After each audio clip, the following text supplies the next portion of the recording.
The laughter hit me first. A pitch, dark, cutting through the low hum of voices like glass shattering on tile.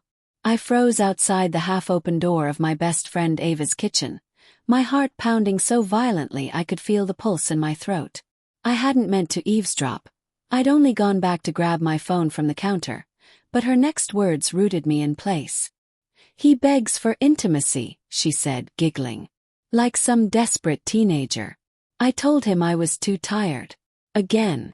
The sound of my husband's name followed. Noah. My stomach twisted. Ava's tone turned smug. "He's probably losing his mind by now. You should have seen the look on his face when I told him maybe he should find someone who actually wants him." The room spun. I leaned against the wall, breath coming shallow. She was imitating me. Mocking me. My friend. I pushed open the door. The laughter stopped like someone had hit mute. Ava stood at the counter, a glass of wine dangling from her fingers, eyes widening when she saw me. "Maya, I didn't hear you come back in."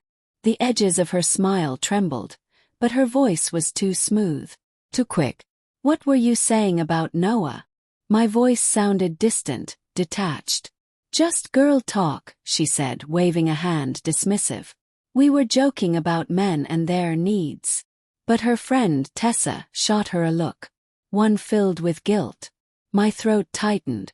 "You were mocking me. Maya, come on." Ava's tone shifted, condescending, almost pitying. "You and Noah have been off for months. Everyone notices. You used to be so close, and now you barely." "Barely what?" "Barely touch each other," she said softly. "You used to talk about him like he was your world. Now it's all complaints and distance." I was trying to lighten the mood. But something about her gaze, defensive, sharp, almost cornered, unraveled every memory I'd ever trusted her with.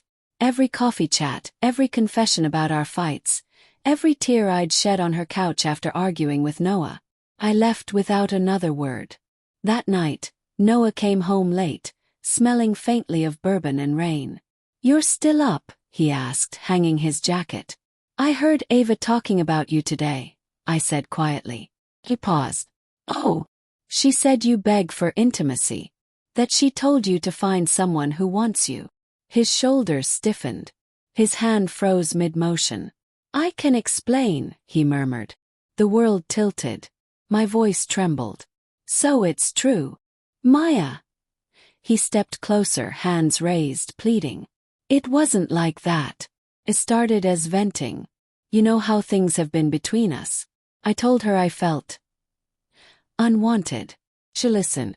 "That's all it was at first." At first. The phrase echoed like a hammer blow. He swallowed hard. "It went too far one night. After that fight we had last month. I was drunk, angry, she was there." I stared at him, numb. "Just once." I whispered. "Yes, I swear."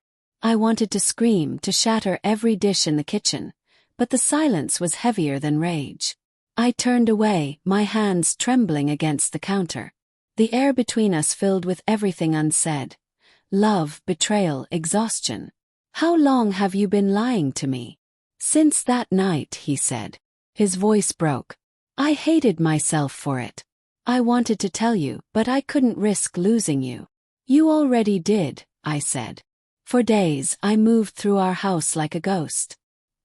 His shirt still smelled like cedarwood and guilt. The coffee he made every morning tasted like nothing. Every time my phone buzzed, part of me expected Ava's name, but she stayed silent. Cowardly silent. Until she didn't. A week later, she showed up at my door, eyes red, clutching a gift bag like a peace offering. "Maya, please," she said. "I'm so sorry. I shouldn't have said what I did. I never meant to hurt you. You slept with my husband." Tears slid down her face. "I didn't plan it. Just happened. You two were so disconnected, and he was broken and You wanted what I had," I said coldly. "And when you finally got a taste, you realized it wasn't yours." Her lips parted but no sound came. "He doesn't want you, Ava," I continued. He's drowning in guilt, and you're just another reminder of it. The silence that followed was brutal. I stepped closer, my voice steady now. You mocked me, remember? Said he begged for intimacy. He won't be begging anymore. Her eyes flickered in confusion. I handed her a folded envelope. Inside were screenshots, messages between her and Noah that I'd found, printed and sent to her husband Eric. Her face drained of color. You shouldn't have underestimated me, I said quietly. You took something from me, but I won't let you keep it. That night I packed a single suitcase. Noah sat on the bed, eyes hollow. You're leaving? Yes. Can we fix this? He whispered. Please, Maya. I'll do anything. I looked at him for a long moment. The man I'd loved for 6 years was now a stranger wearing his face. I don't think love should survive on apologies, I said softly. It should survive on trust. And you killed that. I left before dawn, the rain pouring as if the sky was purging the rot we'd built. A month later I got a message from Ava. Just one line. You ruined my life. I stared at it, my reflection faint in the phone screen. Then I typed back. No, Ava. You ruined mine first. I hit send and set the phone down. Outside, the morning light broke through gray clouds, soft and golden. For the first time in months, I didn't feel hollow. Felt free. And somewhere, in the wreckage of what was, I found something that almost felt like peace.